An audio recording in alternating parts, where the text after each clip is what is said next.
He opened the bin to retrieve the garbage bag, but froze. Garbage.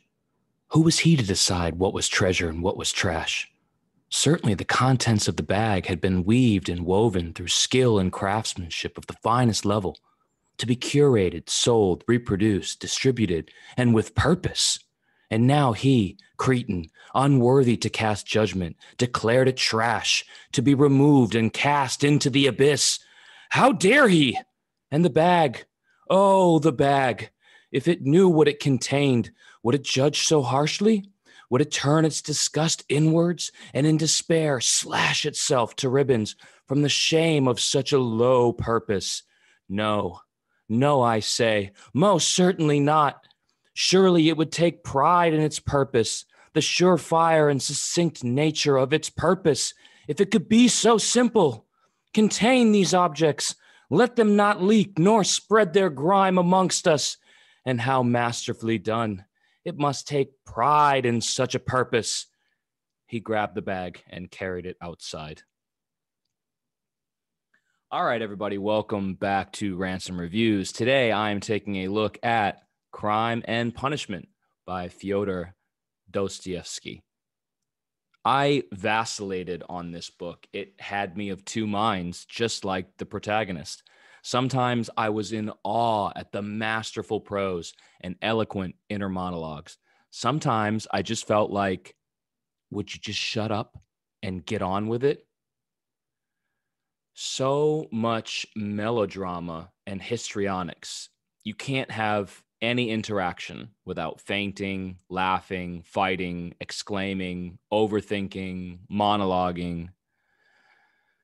It's him! Victor! Victor! Victor! We lost him, goddamn! I got him! Where is he? He's calling from inside the camp! The only other phone is in the infirmary! We gotta go!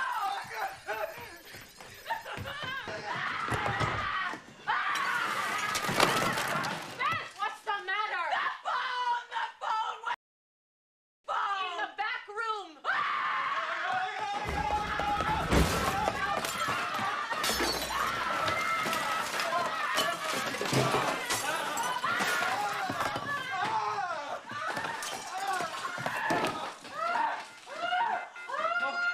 The premise had me intrigued. The main character, Raskolnikov, was a poor and struggling intellectual wrestling with the dark thought of committing a murder, a robbery, to improve his situation.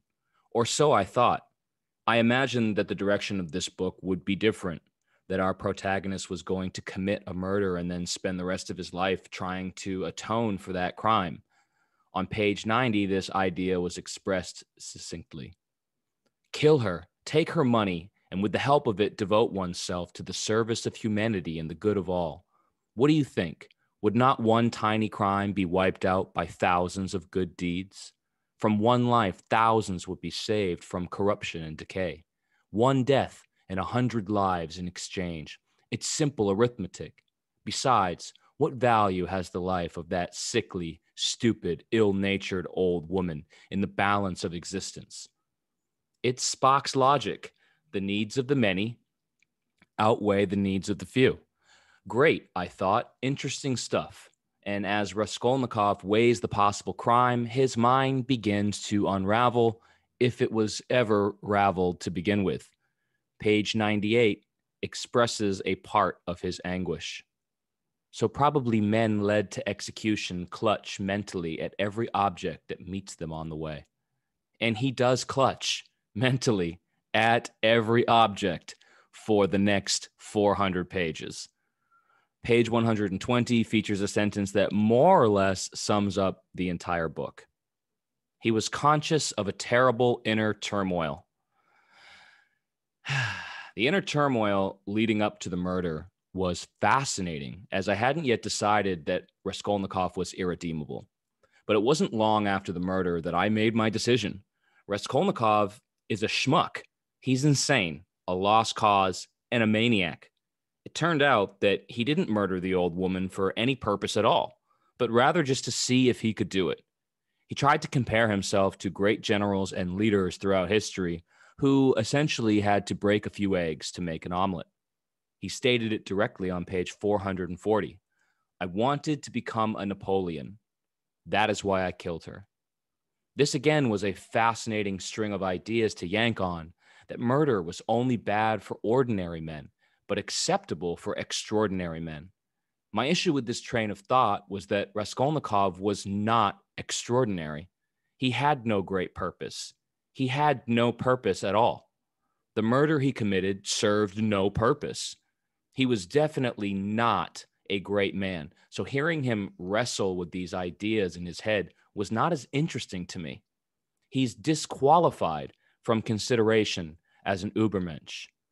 I would have found this inner turmoil so much more interesting if his position as a great man was actually debatable, but it's not. He's a lunatic, although maybe worthless is a better descriptor, as he himself admitted post-confession on page 546. Crime? What crime? That I killed a vile, noxious insect, an old pawnbroker woman of use to no one? Only now I see clearly the imbecility of my cowardice. I only wanted to put myself into an independent position, to take the first step, to obtain means. But I couldn't even carry out the first step, because I am contemptible. If I had succeeded, I would have been crowned with glory, but now I'm trapped. In this rambling passage, you can see both the logic and the lunacy that made Raskolnikov interesting and infuriating. Sure, if he would have done good deeds with the money gained from his crime, possibly that would have balanced it out. There's some logic there. But crowned in glory? Again, complete delusions of grandeur. Then there's the typical Russian literature issue of names. Oh boy. There's Raskolnikov, also known as Rodion, and of course Radya, which we discovered in a conversation between his friend Razumihin, who is also Dmitry Prokofiev, and Raskolnikov's mother, Pulcheria Alexandrovna Raskolnikov. On page 240, Raskolnikov's mom exclaimed, "Excuse me, I still don't know your name." Exactly. There's just multiple names for everybody. You're not going to wrap your head around it. Just give up. Seems like a lot of people gave this book 5 stars or almost none. I personally find myself somewhere in the middle. I can both respect and appreciate at times Dostoyevsky's mesmerizing, overwrought prose, but it also just wears me down. While I wouldn't label this book boring, despite not much happening, I would definitely label it exhausting. This was not a book I could rip 100 pages off in a day. In fact, it took me 3 weeks to read, which is about 2 weeks longer than it usually takes me to read a 500-page book. That's not because it was too dense and challenging. It was simply impossible for me to read more than 20 or 30 pages at a time without tapping out from the mental anguish of 12-page long inner monologues and the wretched characters. Not wretched as in poorly written or imagined. Some of them are brilliantly imagined and all too realistically portray the darkness and nasty machinations humans are capable of. Wretched as in unlikable. Here's one example from page 404. It was one of Katerina Ivanovna's characteristics to paint everyone she met in the most glowing colors. Her praises were so exaggerated as sometimes to be embarrassing. She would invent various circumstances to the credit of her new acquaintance and quite genuinely believe in their reality. Then all of a sudden she would be disillusioned and would rudely and contemptuously repulse the person she had only a few hours before been literally adoring. She sounds fun. I guess she was bipolar. And there were much worse characters as well, including the creepy womanizer who preyed on children and eventually killed himself. There's really only one character that was wholly likable, the prostitute with a heart of gold. But she felt contrived, more of a plot device than a real person. I honestly thought this book was populated densely with characters suffering from mental illnesses. I even Googled it and found this gem of a quote. It's easy to dismiss Raskolnikov as a psychopath, but this is not an insight. It is an admission of failure to understand his psychology. Guilty. I failed to understand. Dude was crazy. The only credit I'll give myself is that I don't think psychopath is the right word. I think mentally ill is a much better description. He strike me as the type of person that belongs not in a prison, but in a mental institution. Listen to his description of Raskolnikov on page 464. He had mixed up incidents and had explained events as due to circumstances which existed only in his imagination. At times, he was a prey to agonies of morbid uneasiness, amounting sometimes to panic. But he remembered too moments, hours, perhaps whole days of complete apathy. Does that sound like a sane person to you? And again, on page 568, while he was in prison, his exasperated conscience found no particularly terrible fault in his past, except a simple blunder that might happen to anyone. Killing two people with an axe, a simple blunder? Yeah, he's totally sane. I did have quite a few debates, disagreements, discussions with colleagues from work and even my dad about the quality of this book, its ideas, and particularly whether Raskolnikov had any redeemable qualities. The book certainly introduced him as having some good qualities, as it repeatedly mentioned how he was an intellectual and had previously been studying. But all I saw was the reality that he dropped out, gave up on his studies, and pouted all day about being poor while having manic fits. Raskolnikov actually summarized my feelings for him on page 548 when he asked, "But why are they so fond of me if I don't deserve it?" I don't know, man. I really don't know. I'll leave you with this quote from Matt on Goodreads, which accurately summed up my feelings about Raskolnikov. He is utterly unlikable, smug, arrogant, temperamental, condescending, and self-delusional. Today, we would recognize this person as having a serious mental illness.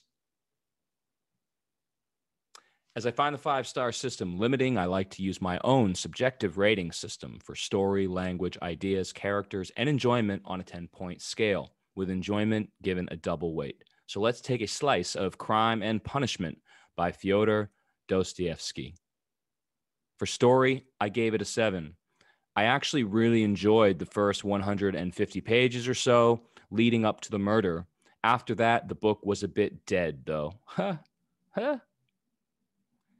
For language, I gave it a 9. His prose is magnificently exhausting, best taken in small doses. For ideas, I gave it a 10. I've had quite a few spirited debates about this book with peers. It definitely offers ideas worth discussing. For characters, I gave it an 8. I really don't like them, but I also don't like a lot of real people. So bonus points for realism. For enjoyment, I gave it an 8. Did I enjoy this? Hard to say. I enjoy it a lot now that it's over. I also strive for a contrived comparison for every book. This book is Requiem for a Dream. It's an artistic and valuable deep dive into the psychology of unlikable characters and events. Sure, it's interesting and worth exploring what goes on in the minds of heroin addicts and people who meaninglessly murder old ladies, but it's not a pleasant ride, and you kind of want to take a shower when you're finished. While I respect both works immensely, please don't make me ever experience them again. One time was more than enough. All right. Well, thank you for listening. If you had similar or different thoughts about Crime and Punishment, leave me a comment below. I'd love to hear what you think. And I'll see you next time on Rants and Reviews.